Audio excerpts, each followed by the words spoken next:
Welcome to the life of Erasmus. Later renamed... why did I have to get the hard line? Okay, jeez. Desideri... You know what? Let's just call him Erasmus. He was born in Rotterdam, Holland, as an illegitimate child. You see, these kids weren't treated too well back then. And it's all downhill from here. He was born to a priest and a doctor's daughter who loved him very much. Spoiler alert, until they died. This kid was always thinking. He went to elementary school in Gouda and then went to St. Leban's in Devonshire. Does anyone know the answer? No? Okay. What, you? Is that 7,241, sir? He could write fluent poetry in Latin, while other kids were struggling with just Dutch. But sadly, this all ended when his parents died of the plague. He and his brother were sent to live with 3 guardians. They forced him to attend a monastic school taught by monks. I love our school. I hate our it's great. So fun. There aren't, hundreds of rules or anything. Erasmus was, in fact, quite the rebellious child. He continued to disobey the school's rules and study Latin and Greek. He also learned about this thing called humanism, which was a non-religious idea that focused on humanity's values. He was in 5th grade. Man, I'm jealous. The most rebellious thing I did back then was maybe put a coloured pencil in its case backwards. The Odyssey! It's so amazing. You should... How dare you! Burn that thing at once. Read only the text of God. Yes, indeed. Thou, child, your shirt is untucked. And need I mention, your parents weren't married when you were born. The highest dishonor. You ought to be locked in the cellar overnight. You're all a bunch of barbarians. Are they gone? Can I see the book? He and his brother were pressured to attend a monastery by his guardians, and as you can expect, he hated it there.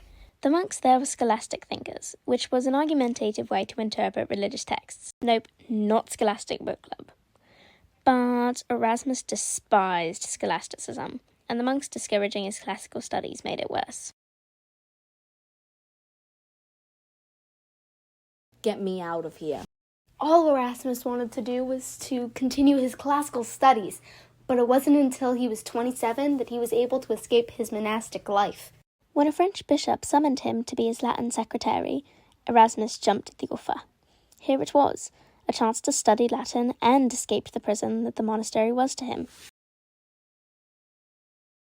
Hello, sir. Do you need any text translated? I can learn Greek if you wish. No, I can do all that. I was thinking you could come watch me ordain a priest and take notes. Oh, wow. Could I ordain a priest one day? In your dreams, child. I'm not a child. I'm fluent in Latin and have a monastic education, sir. After the ceremony, I have some documents for you to fill. They don't matter, just sign them off and put them on my desk. If someone stops by, tell them I'm busy. Get me out of here. But Erasmus wasn't meant to be a secretary. He had that main character energy, you know? He was meant to be a famous thinker, like Plato or Peter Abelard.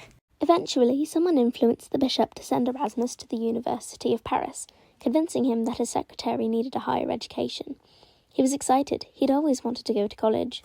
Thing is, it was just like going back in time to the monastery. It was an incredibly monastic school. And Erasmus didn't like Parisian theology or their way of studying religion. It was very scholastic. Blah, blah, blah. Croissant. Blah, blah, blah. Calculus. Blah, blah, blah. Testament. Blah, blah, blah. Croissant. Did I already say that? Get me out of here. Erasmus was so bored that he started taking in students as a Latin tutor to both make some money and give him an excuse to study classical Latin. Please tell me that's a scholastic essay. Why is it in Latin? You should use only the King's English. How did you even get here? And no, it's not scholastic. It's in Latin because it's for Latin class. Your point is? Ew! And just like before, you haven't tucked your shirt! Read up on the right way to interpret, kid. I'm 30 years old. Ugh, scholastic barbarian. He disliked the school so much that he dropped out and left the bishop behind, finally starting what he wanted to do. Erasmus started to write essays, notably a preface to Robert Gauguin's History of France. Imagine being famous for writing essays. Why would that be the life you chose to live? One of his Latin students invited him to England, where he met the future king, Henry VIII. Yep, that's Henry VIII, the one with 6 wives.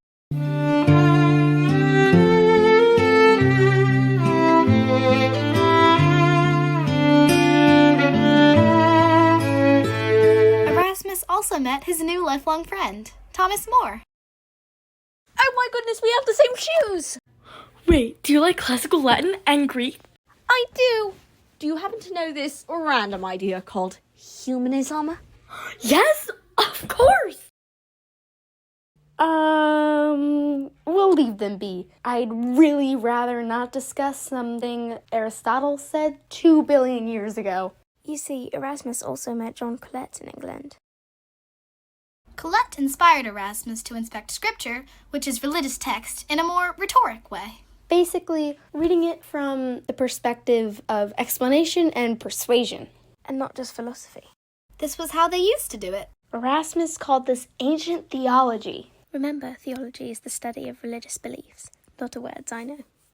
John Colet went on to teach a class about this at Oxford, but Erasmus wasn't ready. He had it set in his head that he needed to learn Greek to truly understand ancient theology.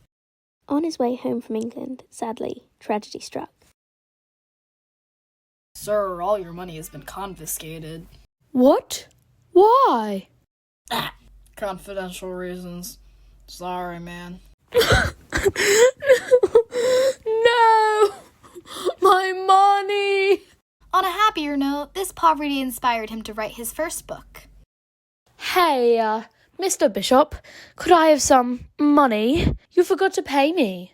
Oh, who are you again? I get a new secretary like every month. Write me a book and I'll get you a loaf of bread. Wow, thanks.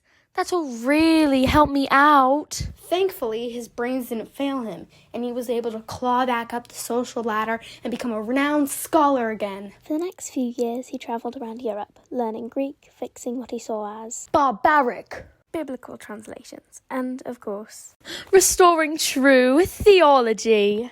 During his journey, he met the preacher John Voiré. So, what is your opinion on monks?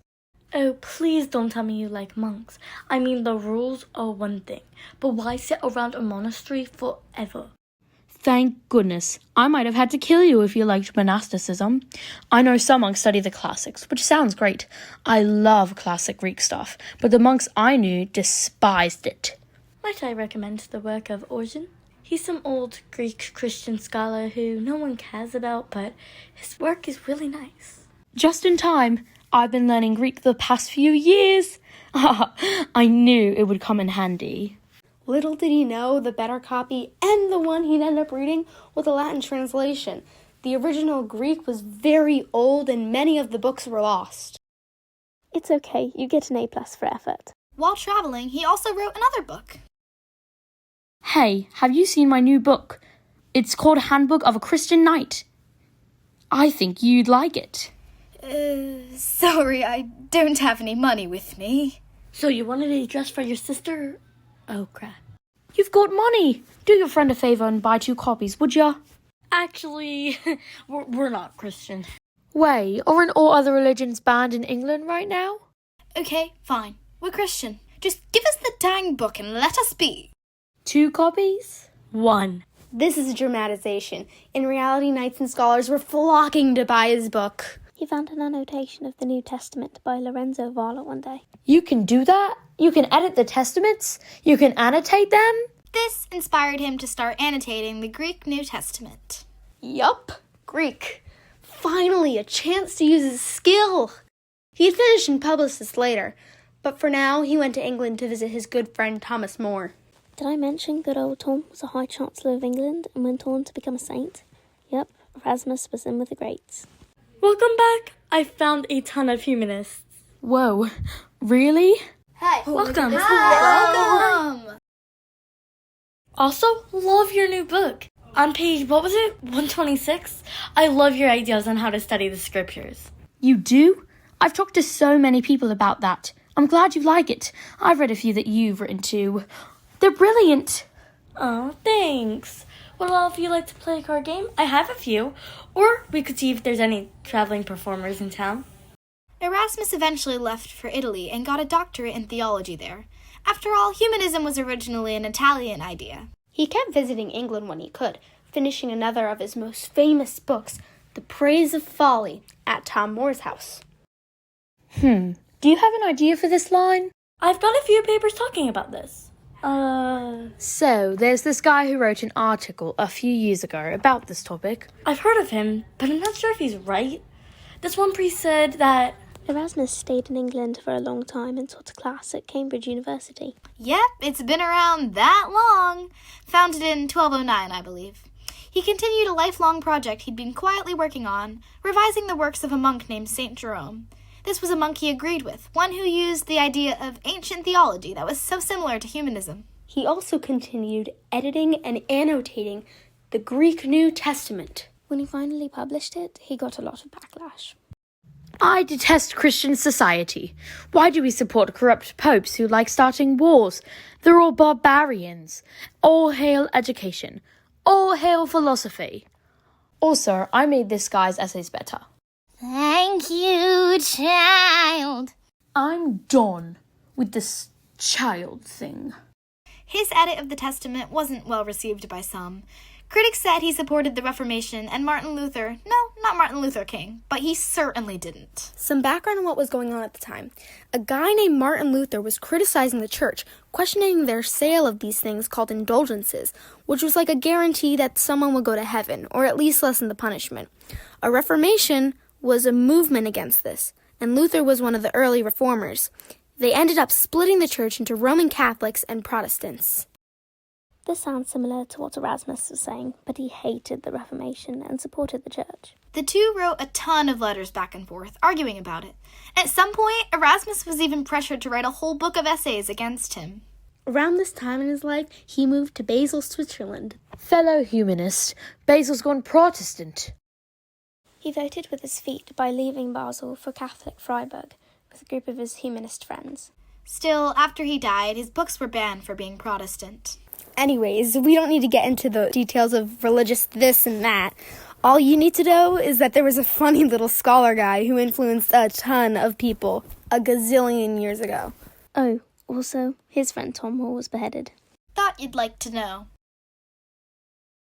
Thanks for watching and welcome back to the 21st century.